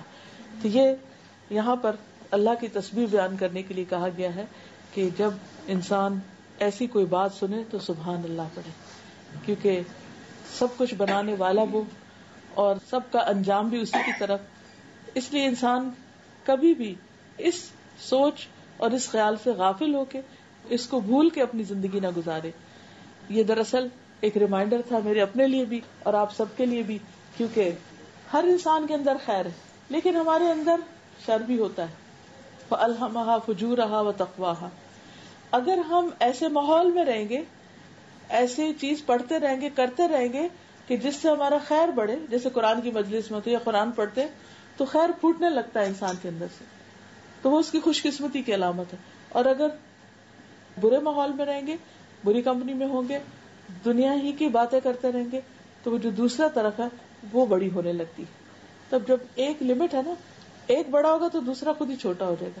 لیکن اگر شر زیادہ ہونے لگا تو نیکی سکڑ کے رہ جائے گی. اب ہم سب کو خود فیصلہ کرنا ہے کہ ہم نے اپنی کس چیز کو زیادہ آگے لے کے جانا ہے. اور اس کے لیے یہاں اتنا کلیئرلی بتا دیا گیا کہ نیک لوگ دو طرح کے ہیں، ایک ہیں ٹاپ کلاس لوگ اور ایک ہیں لوور لیول پہ. دنیا میں ہم کیا چاہتے ہیں؟ دنیا کے اعتبار سے دی بیسٹ، ایکسیلنٹ. آخرت کے اعتبار سے بھی اگر ہم بیسٹ چاہیں گے تو بیسٹ ایفرٹس بھی لگانی پڑے گی. یعنی دنیا میں جو جتنی اعلیٰ درجے کی چیز خریدنا ہوتی ہے اتنی اس کی پرائس زیادہ ہوتی. سیم وے اگر جنت کا اعلیٰ ترین گریڈ چاہیے تو پھر بڑی بڑی قربانیاں کرنی پڑے گی، بڑے گناہوں کو چھوڑنا پڑے گا، اور اپنی ذات میں اور اس کے ساتھ ساتھ دین کی خدمت میں بڑی قربانیاں کرنی پڑیں گی. اور جن لوگوں نے کی انہوں نے دنیا میں ہی خوشخبریاں پالی. جیسے ایک مرتبہ نبی صلی اللہ علیہ وسلم نے پوچھا کہ آج کس نے روزہ رکھا ہے، تو حضرت ابوبکر نے ہاتھ کھڑا کیا. آپ نے پوچھا آج کس نے غلام آزاد کیا، انہوں نے ہاتھ کھڑا کیا. آپ نے پوچھا آج کس نے مریض کی عیادت کی ہے، مریض کو وزٹ کیا، آپ نے ہاتھ کھڑا کیا. ساری مجلس میں ایک تھے، ہر نیکی پہ ہاتھ کھڑا کر رہے تھے کہ میں نے کیا، میں نے کیا. ایک اور روایت میں تھا شاید حضرت عمر نے پوچھا کہ یہ تو میں مانتا ہوں تم نے روزہ رکھا ہے، ٹھیک ہے تم نے غلام بھی آزاد کیا، یہ بیمار کو کس طرح تم پوچھ کر آ گئے اتنی صبح صبح، یعنی ابھی تو فجر کے لیے سب کٹھے ہوئے ہیں تو تم یہ بھی نیکی کر کے آ گئے. یعنی ارلی مارننگ سے شروع ہو جاتا. ہم تو وہ آرام کا وقت سمجھتے ہیں نا، ابھی تو دن چڑھا ہے، ذرا سوچ سمجھ کے اٹھیں گے پھر کچھ کریں گے. تو نے کہا کہ جب میں نکلا تو مجھے پتا چلا کہ وہ عبدالرحمن بن عوف شاید بیمار ہیں، ان کا نام آتا ہے یا کسی اور کا. تو میں نے کہا کہ مسجد سے پہلے جاتے ہوئے ان کا حال پوچھتا ہوا چلا جاؤں. کہ جس نے کام کرنا ہوتا ہے وہ سستی نہیں کرتا، کیونکہ کل نہیں پتا کہ موقع چلا جائے. آج ہاتھ میں ہے، وقت ہے، زندگی ہے، صحت ہے، مال ہے، علم ہے، آج کر لو کچھ کرنا ہے. حافظہ کمزور ہو جاتا ہے، اپنی زبانی یاد کی باتیں بھول جاتی ہیں، ریفلیکسز ویک ہو جاتے ہیں، بہت سی چیزیں ہم جلدی کرنے کے عادی ہوتے ہیں. اب آپ دیکھیں چلنا بھی سلو ہو جاتا ہے. تو جس وقت جس کے پاس جو ہو اسے استعمال کر لے. یو نیور نو کل کیا ہوتا ہے. تو میسج یہ تو سابقون السابقون، سب سے آگے جانے والے نیکیوں میں، دیر نہیں کرنی. ہم لوگ کو سستی کی وجہ سے بہت سے کام نیکی کے رہ جاتے ہیں. اچھا آج کرتے ہیں، آج کرتے ہیں، اللہ ہم کو معاف کر دے. کیونکہ سستی شیطان کا بہت بڑا ٹرک ہے. وہ ٹرک کھیلتا ہے، وہی نہیں کہتا نہ کرو، وہ کہتا اچھا ہو جائے گا نا، اتنی کیا جلدی، بعد میں کر لینا بعد میں. نماز کا وقت ہو اس میں سستی، صدقہ خیرات ہو اس میں سستی، کسی کو وزٹ کرنا ہو, کوئی بیمار ہو پوچھنا ہی ہو, کال ہی لگانی ہو کسی کا حال پوچھنے کو, اس میں سستی. تو ہم کو اس سے بچنا چاہیے کہ اگر ہم چاہتے سابقون وہ ٹاپ کلاس گھر کے, کہ آپ نے فرمایا کہ جیسے آسمان پہ صبح کے وقت تارا دیکھتے نا کلیئر اور وہ اونچا, ایسے ہی تمہارے درجے سے کچھ جنتیوں کے وہ گھر ہوں گے وہاں اوپر ٹاپ پہ. تو صحابہ نے پوچھا کہ وہ انبیاء کے ہوں گے اور بڑے ان لوگوں کے ہوں گے, تو آپ نے فرمایا کہ نہیں, انبیاء نہیں, نیک لوگوں کے بھی ہوں گے, کہ جو یعنی کہ ایسے ہی سابقون کے جو نیکیوں میں اونچے جا رہے تھے وہ وہاں بھی ان کے گھر اونچے ہوں گے. تو وہ حضرت ابوبکر والی جو حدیث میں سنا رہی تھی اس میں یہ تھا کہ جس شخص کے یہ اعمال ایک دن میں جمع ہو جائیں اس کے لیے جنت ہے, کہ اس نے روزہ بھی رکھ لیا, اس نے صدقہ بھی کر لیا, اس نے بیمار کو بھی دیکھ لیا. اچھا ہم کیا کرتے ہیں جب روزہ رکھ لیں تو پھر کہتے ہیں آج ہمارا روزہ ہے, آج ہم کہیں جا نہیں سکتے, کل جائیں گے. یعنی کسی ایک دن میں ایک ہی کام کر کے ہم خوش ہو جاتے ہیں کہ بہت کچھ کر لیا, لیکن آگے جانے والے تو اور حریص ہوتے ہیں کہ سب کچھ ایک ہی دن میں اکٹھا کر لیں. چند ایک حدیثیں میں نے جنت کے موضوع پر جمع کی تھی, اس میں سے میں کچھ ایک آپ کے ساتھ شیئر کروں گی. جنت کا جو راستہ ہے اس میں سچ بولنا جو ہے وہ جنت کی طرف لے جاتا ہے. سچ چاہے ویسے بولا جائے یا سچا وعدہ ہو, نبی صلی اللہ علیہ وسلم نے فرمایا سچ بولنا نیکی ہے, نیکی جنت کا راستہ دکھاتی ہے. اور بندہ سچ بولنے کی کوشش میں لگا رہتا ہے کہ میں اپنی زبان سے کوئی غلط بات نہیں کروں گا, یہاں تک کہ اللہ کے یہاں سچا لکھ دیا جاتا ہے کہ یہ بہت سچا انسان ہے.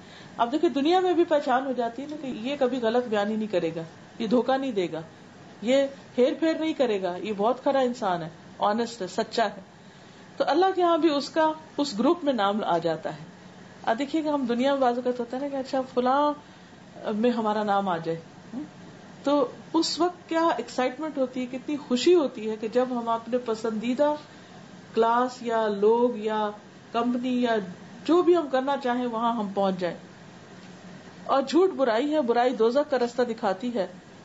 بندہ جھوٹ بولنے میں لگا رہتا ہے یہاں تک کہ جھوٹا لکھ دیا جاتا ہے.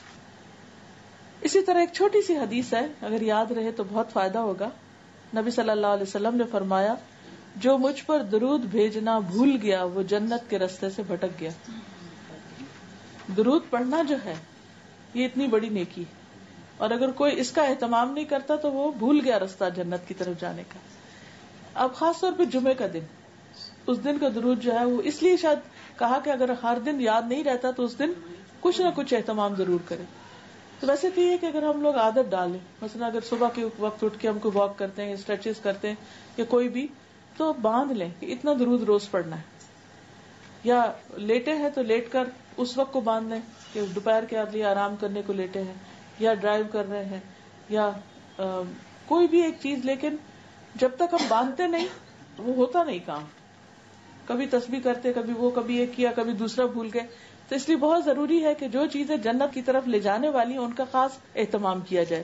اس میں خاص طور پر شرک سے بچنا, نبی صلی اللہ علیہ وسلم کی اطاعت کرنا. حضرت جابر کہتے ہیں کہ ہم مکہ میں 10 سال ٹھہرے, نبی صلی اللہ علیہ وسلم 10 سال ٹھہرے. ہم نے کہا اللہ کے رسول صلی اللہ علیہ وسلم کیا ہم آپ کی بیعت کریں؟ آپ نے فرمایا تم اس بات پہ بیعت کرو کہ چستی اور سستی میں میری بات سنو گے, مانو گے, تنگ دستی اور خوشحالی میں خرچ کرو گے, نیکی کا حکم دو گے, برائی سے منع کرو گے, تم اللہ کے حق میں بات کرو گے اور اس کے بارے میں ملامت کرنے والے کی ملامت سے نہیں ڈرو گے. جب میں تمہارے پاس آ جاؤں تو میری مدد کرو گے, اور جن برائیوں سے اپنے آپ کو, اپنی بیویوں اور اپنے اولاد کو بچاتے ہو مجھے بھی بچاؤ گے. اگر تم نے ایسا کیا تو تم کو جنت ملے گی. اس میں بھی کئی کاموں کا ذکر ہے. اسی طرح اللہ کی راہ میں جان دینا اور اپنی ساری زندگی اللہ کے راستے میں لگا دینا. حضرت عبداللہ بن عمر کہتے ہیں نبی صلی اللہ علیہ وسلم نے فرمایا کیا تم میری امت کی اس جماعت کو جانتے ہو جو سب سے پہلے جنت میں داخل ہوگی؟ میں نے کہا اللہ اور اس کا رسول ہی بہتر جانتے ہیں. فرمایا وہ مہاجرین کی جماعت ہے. وہ قیامت کے دن جنت کے دروازے پہ آ کے دروازے کھولنے کا مطالبہ کریں گے کہ ہمارے لیے ڈور کھول دو. دربان ان سے پوچھے گا تمہارا حساب ہو گیا؟ وہ کہیں گے کس قسم کا حساب؟ ہم مرتے دم تک اللہ کے راستے میں رہے, یعنی ساری زندگی تو ہماری اللہ کے راستے میں گزری, اللہ کے راستے میں تلواریں ہمارے کندھوں پر رہیں. وہ جو مہاجرین تھے وہاں مکہ سے مدینہ آنے والے, تو وہ دربان ان کے لیے دروازہ کھول دے گا, اور وہ عام لوگوں کے داخلے سے پہلے 40 سال قیلولہ بھی کر چکے ہوں گے. یعنی دنیا میں اگر انسان نیکی کے کاموں میں بھاگ دوڑ کرتا رہتا ہے تو جنت میں جانے کا رستہ آسان ہو جاتا ہے. عبداللہ بن عمر سے روایت ہے، نبی صلی اللہ علیہ وسلم نے فرمایا جنت میں داخل ہونے والی سب سے پہلی جماعت فقیر مہاجروں کی ہوگی جن کے ذریعے مکروہات سے بچا جاتا ہے. جب انہیں حکم دیا جاتا تھا تو سنتے اور اطاعت کرتے تھے. اگر ان میں سے کسی کو بادشاہ سے کوئی ضرورت پڑ جاتی تو وہ پوری نہیں کی جاتی تھی، یعنی ان کی کوئی سنتا نہیں تھا، ان کی کوئی سفارش قبول نہیں کرتا تھا، حتیٰ کہ وہ مر جاتا اور وہ خواہش اس کے سینے میں ہوتی. اللہ تعالیٰ قیامت والے دن جنت کو بلائے گا، وہ زینت، سجاوٹ، نمائش، آرائش کے ساتھ آ جائے گی. پھر اللہ تعالیٰ اعلان کرے گا میرے وہ بندے کہاں ہیں جنہوں نے میرے راستے میں قتال کیا، ان سے قتال کیا گیا، انہیں میرے راستے میں تکلیفیں دی گئیں، انہوں نے میرے راستے میں جد و جہد کی. یعنی جو بھی موقع ہو نیکی کے کاموں میں آگے بڑھنے کا تو ان سے کہا جائے گا میرے بندو تم جنت میں داخل ہو جاؤ. وہ بغیر حساب کے جنت میں داخل ہو جائیں گے. یہ منظر دیکھ کر فرشتے آ کر سجدہ کریں گے، کہیں گے اے ہمارے رب ہم دن رات تیری تسبیح اور تقدیس بیان کرتے تھے، لیکن یہ کون لوگ ہیں جنہیں تو نے ہم پر فضیلت دی ہے؟ تو اللہ تعالیٰ فرمائے گا یہ میرے وہ بندے ہیں جنہوں نے میرے راستے میں جہاد کیا، انہیں میرے راستے میں تکلیفیں دی گئی. سو فرشتے ہر دروازے سے داخل ہو کر کہیں گے تم پر سلامتی ہو صبر کے بدلے، کیا ہی اچھا بدلہ ہے اس آخرت کے گھر کا. یعنی ایک تو یہ ہے کہ اپنی ذاتی زندگی میں نماز، روزہ، عبادت وغیرہ، اور ایک یہ ہے کہ اللہ کے دین کو دوسرے بندوں تک پہنچانے کی کوششیں، اللہ کے رب ہونے پہ راضی ہو جانا. پھر دو نمازوں کے درمیان میں لغو باتیں نہ کرنا. نبی صلی اللہ علیہ وسلم نے فرمایا ایک نماز کے بعد دوسری نماز اس طرح پڑھنا کہ بیچ میں کوئی لغو کام نہیں کرو تو نام علیین میں لکھ لیا جائے گا. پھر سجدوں کی کثرت، جیسے ایک صحابی سے آپ نے فرمایا کہ تم کچھ مانگو مجھ سے، کیا چاہتے ہو؟ ان کی خدمت کرتے تھے تو وہ بڑے عقل مند تھے، دنیا کا کچھ نہیں مانگا، کہا جنت میں آپ کا ساتھ چاہتا ہوں. تو آپ نے فرمایا کچھ اور؟ اس نے پھر یہی مطالبہ کیا، فرمایا پھر سجدوں کی کثرت کرو، ہر سجدہ ایک درجہ بلند کرتا ہے. پھر آپ دیکھیے کہ عمرہ، ایک عمرے سے دوسرے عمرے تک گناہوں کے لیے کفارہ ہوتا ہے، یعنی جو دو عمروں کے بیچ میں گناہ ہو، اور حج مقبول کی جزا صرف جنت ہے. پھر صبر کا بدلہ جنت ہے. ایک عورت کو بیماری تھی مرگی کی، تو اس کو آپ نے کہا تھا کہ اگر تم صبر کرو تو تمہارے لیے جنت ہے. جس مسلمان کے 3 بچے وفات پا جائیں جو ابھی بالغ نہ ہوئے ہوں تو اللہ اپنے خاص فضل سے اس کو بھی جنت میں داخل کرے گا، کیونکہ چھوٹے بچوں سے اور طرح کی لگن ہوتی ہے. مریض کی عیادت کرنے والا جنت کے باغ میں ہوتا ہے. پھر اسی طرح نبی صلی اللہ علیہ وسلم نے فرمایا تم مجھے 6 چیزوں کی گارنٹی دو، میں تمہیں جنت کی ضمانت دیتا ہوں. جب بات کرو تو سچ بولو، وعدہ کرو تو پورا کرو، تمہارے پاس امانت رکھی جائے تو ادا کر دو، شرمگاہوں کی حفاظت کرو، آنکھوں کو نیچے رکھو اور اپنے ہاتھوں کو روکے رکھو، یعنی ہاتھ سے کسی کو تکلیف نہ دو. پھر اسی طرح ماں کے ساتھ نیکی کرنے والے. حضرت عائشہ کہتی ہیں کہ رسول اللہ صلی اللہ علیہ وسلم نے فرمایا میں سویا تو میں نے اپنے آپ کو جنت میں دیکھا، وہاں قرآن کریم کی تلاوت کی آواز سنائی دی. میں نے پوچھا یہ کون ہے؟ بتایا گیا کہ حارثہ بن نعمان ہے. تو رسول اللہ صلی اللہ علیہ وسلم نے فرمایا نیک لوگ اسی طرح کے ہوتے ہیں. دراصل وہ اپنی والدہ کے ساتھ بہت اچھا سلوک کرتے تھے، تو اس بنا پر ان کو نبی صلی اللہ علیہ وسلم دنیا میں ہی جب تھے تو ان کو خواب میں جنت میں دیکھ لیا. پھر اسی طرح ثواب کی غرض سے عمل کرنے والے جو ہیں وہ جنت میں داخل ہوں گے. نبی صلی اللہ علیہ وسلم نے فرمایا کہ 40 خصلتیں ہیں کہ جو انسان کو جنت میں لے جانی، 40 عادتیں، 40 تھنگز نیکی، جن میں سب سے بہتر بکریوں کا کسی کو عطا کرنا ہے، یعنی کسی کو بکری دینا، یعنی بہت ہی اعلیٰ درجے کی کوالٹی. کیوں؟ کیونکہ اس سے اور بکری پیدا ہو جائے گی اس کی، اور وہ اس سے بھوکا نہیں رہے گا، اس کا ایک بزنس لگ جائے گا، اس سے وہ دودھ پیے گا. تو ایسی چیز جس کی گروتھ ہو، یہ مطلب ہے. ایک صدقہ ہوتا ہے نا، آپ نے دیا وہ کھا لیا ختم ہو گیا. ایک ہوتا ہے کسی کو کاروبار لگا دینا، بکری دے دے، اس سے ملٹی پلائی ہوتا رہے. تو جب تک وہ چیز ملٹی پلائی ہوگی آپ کی نیکی بھی اتنی ہی ملٹی پلائی ہوتی جائے گی جب تک وہ باقی رہے گی. تو جو شخص ان میں سے کسی بھی ایک خصلت پر ثواب اور اللہ کے وعدے کو سچا سمجھ کے عمل کرے. ایک اور بات ہے کہ ہم نہ ہر وقت بیچ میں رہتے ہیں، کر تو لیا، پتہ نہیں کچھ ہوگا بھی کہ نہیں، پتہ کچھ ملے گا کہ نہیں، بس وہ پتہ نہیں ٹھیک بھی ہے کہ نہیں. یہ شیطان وسوسہ ڈالتا ہے تاکہ ہم ہل جائیں اور نیکی کا کام نہ کریں. فرمایا جو ان میں سے کسی بھی اچھے کام کو یقین سے کرے گا کہ اس کا بدلہ جنت ہے تو اللہ تعالیٰ اس کو جنت میں داخل کرے گا. کہ بندہ جیسا گمان رکھتا ہے اس کے مطابق اس سے معاملہ ہوتا ہے. تو حسان کہتے ہیں کہ ہم بکری کے عطیہ کے علاوہ جن خصائل کا شمار کر سکے وہ ہے سلام کا جواب دینا، چھینک کا جواب دینا، راستے سے تکلیف دہ چیز کو ہٹا دینا، اور ہم 15 چیزوں کو گن سکے، باقی ہم کو بھول گئی کہ کون سی تھی.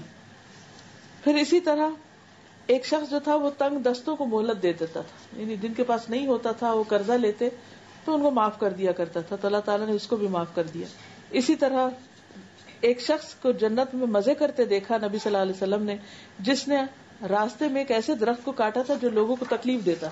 میں کہتی ہوں کہ ہم لوگ جو راستہ بلاک کر کے کھڑے ہو جاتے ہیں، ٹریفک کو غلط پھنسا دیتے ہیں، کیسی کیسی اذیت ہوتی. تو اگر ہم گاڑی ٹھیک چلائیں اور یہ سوچ کے کہ اس سے کسی کا راستہ نہ رکے، کسی کی گاڑی بلاک نہ ہو، کسی کے گھر کے آگے نہ روک دیں، کسی غلط پارکنگ نہ کر دیں، تو یہ ساری چیزیں بھی انسان کے لیے نیکی کا سبب ہیں. کیونکہ اس زمانے میں اور طریقے تھے، آج کے دور میں تکلیف دینے کے اور طریقے ہیں.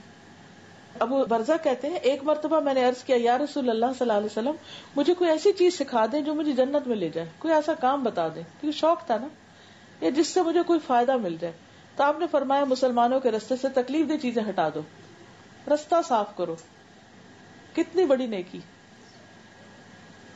پھر وہ کام کرنا جو نفس پہ بہت بھاری ہوں وہ جنت میں لے جاتے ہیں، جیسے سردی میں وضو کرنا اور اندھیرے میں مسجد جانا وغیرہ وغیرہ. حضرت عبداللہ بن مسعود کہتے ہیں کہ نبی صلی اللہ علیہ وسلم فرمایا کہ جس رات میں معراج پر گیا اور ابراہیم علیہ السلام سے ملاقات ہوئی تو انہوں نے کہا کہ آپ اپنی امت کو میری طرف سے سلام کہیے. حضرت ابراہیم کو جب ملے اور انہیں بتائیے کہ جنت کی مٹی بہت پاکیزہ اور بہت عمدہ ہے، بہت ہی اچھی، اس کا پانی میٹھا ہے، لیکن جنت ایک چٹیل میدان ہے، بس ایک پلین جگہ ہے. سبحان اللہ، الحمدللہ، لا الہ الا اللہ، واللہ اکبر کہنا، وہاں درخت لگانا ہے. لا حول ولا قوت الا باللہ جنت کا خزانہ ہے. یعنی آپ یوں سمجھو کہ جتنی دفعہ لا حول ولا قوت الا باللہ پڑھیں گے اتنا خزانہ بھرتا جائے گا، بھرتا جائے گا، بھرتا جائے گا. یعنی ایسے سمجھے کہ جیسے ہر دفعہ آپ نے اپنے بینک میں جا کے کچھ جمع کرا دیا، ہر روز ٹرانزیکشن. حالانکہ کیا مشکل ہے. اور دنیا میں بھی غم سے نجات ہوتی ہے انسان کو جب لا حول ولا قوت الا باللہ پڑھتا ہے. کم از کم 10 دفعہ کی عادت ڈال لیں. پھر اسی طرح یہ کہ جب بھی انسان جنت کی دعا کرے تو جنت الفردوس مانگے، جنت کا اعلیٰ ترین درجہ مانگے. اور پھر اسی طرح جنت میں جو سب سے پہلے لوگ داخل ہوں گے ان کے چہرے چاند کی طرح روشن ہوں گے، جیسے 14ویں کا چاند ہوتا ہے. اور جو دوسرے درجے پہ داخل ہوں گے ان کے چہرے سب سے زیادہ چمکدار ستارے کی طرح ہوں گے، یعنی سلور. ایک کی چمک سلور ہوگی، ایک کی گولڈن. اور پھر اگر اہل جنت میں سے کوئی دنیا میں جھانکے اور اس کے صرف کنگن ظاہر ہو جائے تو سورج کی روشنی اتنی کمزور ہو جائے گی جیسے سورج نکلنے پہ ستاروں کی روشنی چلی جاتی ہے. اتنا زبردست اس کا زیور ہوگا. پھر ان کا حلیہ بہت زبردست ہوگا. 30 سال کی عمر کے لوگ ہوں گے، جوان. پھر اسی طرح کوئی بوڑھا نہیں ہوگا، کوئی بیمار نہیں ہوگا، کسی پہ کوئی تکلیف نہیں ہوگی. نبی صلی اللہ علیہ وسلم نے فرمایا بے شک جنت میں ایسے کمرے ہیں کہ اس کے باہر والے حصے کو اس کے اندر سے دیکھ سکیں گے، یعنی جیسے گلاس ہوتا ہے، اور اس کے اندر والے حصے کو باہر سے دیکھ سکیں گے، ٹرانسپیرنٹ. اللہ تعالیٰ نے انہیں ایسے انسان کے لیے تیار کیا ہے جو لوگوں کو کھانا کھلائے، سلام کو عام کرے اور رات کو نماز ادا کرے جب لوگ سو رہے ہیں. پھر اسی طرح رسول اللہ صلی اللہ علیہ وسلم سے جنت کے بارے میں پوچھا گیا. آپ نے فرمایا جو جنت میں داخل ہوگا اس کو موت نہیں آئے گی، اس میں مزے کرے گا، کبھی محروم نہیں ہوگا، اس کے کپڑے پرانے نہ ہوں گے، اس کی جوانی ختم نہ ہوگی. آپ سے پوچھا گیا جنت کس چیز سے بنی ہے؟ فرمایا ایک اینٹ سونے کی، ایک اینٹ چاندی کی، اس کا سیمنٹ کستوری ہے، مسک، اور اس کی مٹی زعفران، اس کے سنگریزے موتی اور یاقوت ہے. اب آپ دیکھیے کہ دنیا میں ایسے گھر کہاں. پھر جنت کے خیمے، پھر جنت کے بالا خانے، ستارے سے تشبیہ دی.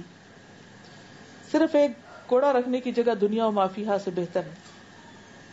نبی صلی اللہ علیہ وسلم کے پاس ایک کپڑا ہدیے میں آیا، تو ریشم کا تھا، تو صحابہ نے اس کو ہاتھ لگایا تو ان کو بہت اچھی فیلنگ آئی.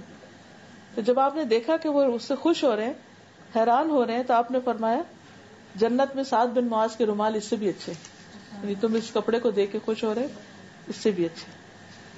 پھر اسی طرح جنت والے کھائیں پیئیں گے، لیکن جنت میں ان کو کوئی بری سیکریشنز نہیں ہوگی.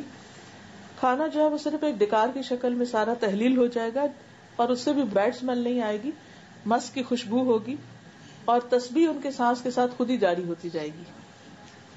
پھر جنت کی نہروں کا ذکر ہے، دودھ کی نہریں، شہد کی نہریں، پانی کی، 4 قسم کی نہروں کا ذکر آتا ہے. جنت میں جو دودھ ہوگا وہ نہایت سفید اور شہد سے میٹھا ہوگا اور ٹھنڈا. پھر جنت کی نہریں مشک کے ٹیلوں یا پہاڑوں کے نیچے سے نکلیں گی. جنت میں ایک درخت ہوگا کہ سوار 100 سال بھی چلتا رہے تو سایہ ختم نہیں ہوگا. جنت کے ہر درخت کا تنا سونے کا ہے، سٹیم جو ہے. پھر جنت میں اونٹوں کی گردنوں کے برابر پرندے ہوں گے. صحابہ حیران ہوئے تو آپ نے فرمایا کہ جو انہیں کھائیں گے اس سے بھی زیادہ صحت مند ہوں گے. یہ مجھے حدیث بہت ہی دلچسپ لگی. آپ نے فرمایا ایک بدو آیا تو اس نے کہا کہ مجھے گھوڑے بہت پسند ہیں. جنت میں گھوڑے ہوں گے؟ جیسے ہم سے بچے پوچھتے ہیں نا. آپ نے فرمایا اگر تم جنت میں داخل ہوگے تو ایسا گھوڑا دیا جائے گا جو یاقوت کا ہوگا، اس کے 2 پر ہوں گے، تم اس پر سواری کرو گے، جہاں چاہو گے گھومتے پھرو گے. اس وقت کسی کو نہیں پتا تھا کہ جہاز بھی ہوں گے یا جیٹ ہوں گے یا اور چیزیں ہوں گی. تو اب آپ دیکھیے کہ جیسے بڑے سے بڑے پلین بھی ہیں، چھوٹے بھی ہیں، مگر پھر وہ لوہے شوہے سے بنتے ہیں، تو وہ یاقوت کا بنا ہوا ہوگا. کیا خوبصورتی اس کی. اور اس کے 2 پر ہوں گے، اور تم جدھر چاہو گے جنت میں گھوم پھر کے آ جاؤ گے، یعنی کوئی ٹریفک کا پرابلم نہیں ہوگا. جمعے کے دن کا خاص نظارہ ہوگا جنت میں. اس دن لوگ ایک بازار میں جائیں گے جس میں مسک کے ٹیلے ہوں گے، اور اس میں ہوا چلے گی تو وہ خوشبو ساتھ اڑ کے ان کے کپڑوں کو لگا دے گی، اور وہ پہلے سے زیادہ خوبصورت ہوں گے. جب وہ اپنے گھر والوں کے پاس جائیں گے تو وہ کہیں گے کہ آپ تو پہلے سے بھی زیادہ خوبصورت ہو کر آئے. اب دیکھیے کہ ہم تو دنیا میں بازار سے ہو کر آئے تو لازماً آ کے چینج کرنا پڑتا ہے، زیادہ ہی بو آنے لگتی پسینے کی اور دھوئیں کی اور مٹی کی. لیکن وہاں ان کا حسن اور بڑھ جائے گا. لیکن وہ اپنے گھر والوں کو اپریشیٹ کریں گے کہ ہمارے پیچھے تم بھی بہت زیادہ خوبصورت ہوگی. جنت میں ہر دم خوبصورتی بڑھتی رہے گی، اور جہنم میں ہر دم عذاب بڑھتا رہے گا. فذوقوا فلن نزیدکم الا عذابا. اور یہاں ہر دم خوبصورتی، اور پھر یہ کہ کبھی موت نہیں ہوگی، ہمیشہ ہمیشہ وہاں رہنا ہوگا. لیکن اس کے لیے جو کرنے کے کام بتائے گئے ہیں وہ کرنا ضروری ہے. اللہ تعالی ہمیں عمل کی توفیق عطا فرمائے. وآخر دعوانا ان الحمد للہ رب العالمین.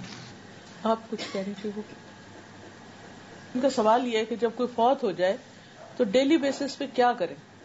دیکھیں کہ جب کوئی فوت ہوتا ہے تو کچھ چیزیں تو فوری کرنے کی ہوتی ہیں اسی وقت، جیسے اس کے کفن دفن کا انتظام ہے، جنازے کا انتظام ہے، اس کے اوپر اگر قرضہ ہے تو اس کے ادا کرنے کا انتظام ہے.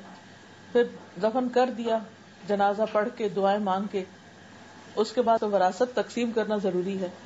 پھر کچھ چیزوں سے بچنا ضروری ہے کہ بین وین نہیں کرنے چاہیے، رونا چیخنا چلانا نہیں چاہیے، 3 دن سے زیادہ تعزیت نہیں ہونی چاہیے، غم افسوس نہیں منانا چاہیے. 3 دن کے بعد سب اپنے کام میں چلے جائیں. صرف عورت کو اجازت ہے کہ شوہر کے لیے 4 مہینے 10 دن ری میری نہیں کرے گی، اپنے آپ کو بیوٹیفائی نہیں کرے گی، گھر سے باہر نہیں جائے گی. پھر اس کے بعد یہ ہے کہ جو میت فوت ہو جاتی ہے، اس کے جب یہ ساری چیزیں ہو جاتی ہیں تو اس کے بارے میں بات اچھی کرنی چاہیے. اس کی خوبیوں کا ذکر کرنا اس کے نام اعمال میں اضافے کا ذریعہ بنتا ہے. عام طور پر لوگ ذکر اچھا نہیں کرتے، ہرٹ کیا یا کچھ کیا تو اس کی باتیں مرنے کے بعد بھی لے کے بیٹھ جاتے. اس سے بچنا چاہیے. وہ پہنچ گیا جہاں اس نے پہنچنا تھا، اختلاف تھا بھی تو زبان بند کر لینی چاہیے. تو لوگوں کی جو گواہی ہے وہ جمع ہو رہی ہے وہاں کہ لوگ کیا کہتے تھے اس شخص کو. پھر اس کے علاوہ دعا جو ہر مسلمان کو دوسرے کے لیے کرنی چاہیے. رشتہ دار بھی اپنے مرنے والوں کے لیے دعا کریں، اور عام مسلمانوں پہ بھی حق ہے کہ وہ مرنے والوں کے لیے بخشش کی دعا کریں. اسی لیے ہم جب نماز پڑھتے ہیں تو ہم کہتے ہیں ربنا اغفر لی ولوالدی وللمؤمنین یوم یقوم الحساب. اب مومنین کے لیے دعا ہو رہی، والدین کے لیے خاص طور پر ہو رہی ولوالدی. اب اگر ہم اپنے بچوں کو نماز سکھا دیں، بعد میں بھول بھی جاتے ہیں، دعا نہیں بھی کرتے، تو ہر روز کر رہے ہیں، اور اگر ان کی نماز اچھی ہے تو ان دعاؤں کی وجہ سے والدین کی بخشش کا سامان پہنچتا رہتا ہے. اب بعض اوقات والدین نہیں، بچے فوت ہو جاتے ہیں یا بہن بھائی فوت ہو جاتے ہیں، اب کیا کریں ان کے لیے؟ ان کے لیے بھی نمبر 1 تو دعا ہے. نمبر 2 یہ ہے کہ ان کے لیے کچھ صدقہ کر دیں ان کی طرف کہ اس کا ثواب ان کو پہنچے. اگر ان کے اوپر زکوٰۃ فرض ہے ابھی رہتی ہے تو زکوٰۃ ادا کریں پہلے، صدقہ کرنے سے پہلے زکوٰۃ دیں.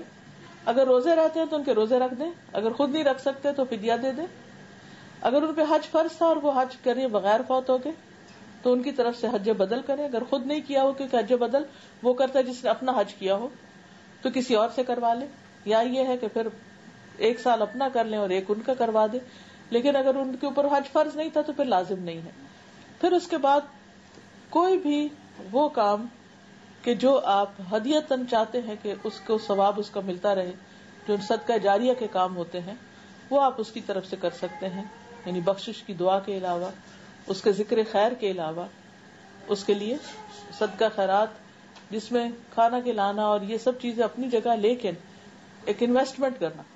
صدقہ جاریہ از لائک انویسٹمنٹ کہ جس کا پروفٹ جو ہے وہ نفع جو ہے اس کو پہنچتا رہے.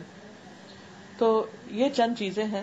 اس کے ساتھ ساتھ صبر. کل میں نے وہ لا آف بیرل بتایا تھا نا کہ بیرل کا قانون جو ہے کہ اگر آپ اوپر سے کنٹینر بھر رہے ہیں اور نیچے سے سوراخ ہے سب نکل جائے گا. آپ دعائیں بھی کر رہے ہیں، آپ ذکر خیر بھی کر رہے ہیں، آپ سب کچھ کر رہے ہیں، لیکن ساتھ آپ اس کی برائیاں بھی کر رہے ہیں تو ادھر آپ نے جو ڈالا وہ دوسری طرف سے نکلتا جا رہا ہے. پلس خود صبر کرنا، کیونکہ جو کوئی کسی میت پہ بین کرتا ہے تو میت کو بھی اس کا عذاب ہوتا ہے. اب کیوں؟ اس کا کیا قصور؟ کیونکہ وہ اگر یہ چاہے کہ اس کے پیچھے لوگ اس کو روئیں تو پھر اس کو سزا ملتی. اگر وہ نہیں کہے تو پھر کوئی بات نہیں، پھر اس کے ذمہ نہیں، پیچھے والوں کے ذمہ ہے. میں سوچتی ہوں کہ ہم کتنے سیلفش ہوتے ہیں کہ جانے والے کے نقصان پہ ہم کو اپنی پڑی ہوتی ہے، ہم رونا دھونا ضرور کرتے رہتے ہیں. اس کو کیا فائدہ دے رہا ہے وہ نہیں ہم سوچتے. تو جتنا بھی ہم کو غم ہے، دکھ ہے، ڈپریشن ہے، اس کو چینلائز کر دیں اور اس کا رخ موڑ دیں کہ اگر واقعی ہم کو اس سے پیار ہے تو ہم وہ کریں اس ٹائم پر جو اس کو فائدہ دے. وہ نہیں کریں کہ جو ہمارے دل کو ذرا تسلی ہو رہی ہے یا ہم اچھا فیل کر رہے ہیں رو کر یا فکر کر کے یا لوگوں کو ہر وقت بتا کے کہ ہم پریشان ہیں. اس سے اس کو کوئی فائدہ نہیں ہونے کا. تو دعا، صدقہ خیرات، اس کے قرضے، فرض، وراثت، ان چیزوں کی تقسیم، اس کی وصیت اگر کوئی کی ہے تو اس کو پورا کرنا، اور عام حالات میں بھی کلمہ خیر. اس طرح کی نیت کرنا کہ نفل پڑھ لیے یا پھر کوئی سورہ پڑھ لی اور یہ نیت کر لی کہ اس کا ثواب تم تک پہنچے. دیکھیے کتنی حد تک دین میں جو بھی چیزیں نا وہ ہم کو قرآن و سنت سے ملتی ہے. روزوں کا ذکر ملتا ہے، زکوٰۃ کا ملتا ہے، صدقے کا ملتا ہے، دعا کا ملتا ہے، حج کا ملتا ہے، عمرہ کا. لیکن نہیں ملتا تو نماز کا نہیں ملتا اور قرآن پڑھنے کا، کیونکہ یہ کام تو ہر بندے کو خود اپنے لیے کرنا چاہیے. کوئی آپ کی نماز نہیں پڑھ کے دے سکتا، ہے ہی نہیں. کوئی اس کے اوپر ایک بھی روایت نہیں ہے کہ کوئی کسی کو نماز پڑھ کے دے دے. جو پڑھتے ہیں وہ کیا ہے، 2 نفل پڑھ کے دعا کر لے، کیونکہ نماز کے ساتھ انسان کو صبر آتا ہے. وَاسْتَعِينُوا بِالصَّبْرِ وَالصَّلَاةِ، مدد مانگو صبر اور صلاۃ کے ذریعے. تو جب ہم نماز پڑھتے ہیں اور اس کے بعد دعا کرتے ہیں کہ اللہ ہم کو صبر دے اور جانے والے کی بخشش کر دے تو وہ درست ہے.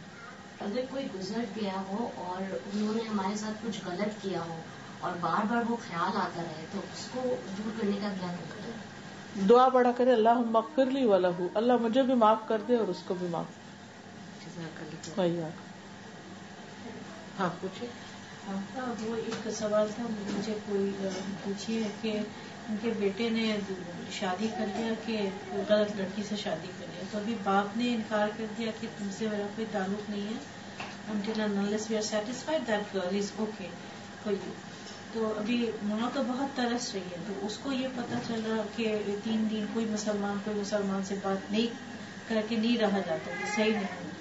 تو وہی پوچھ رہی ہے تو اگر if I talk to my son I'm going against my husband, so what do I do? تھوڑا ایسا خاموش رہے، کیونکہ وہ اس کے لیے جو دل میں گرج پالے گی.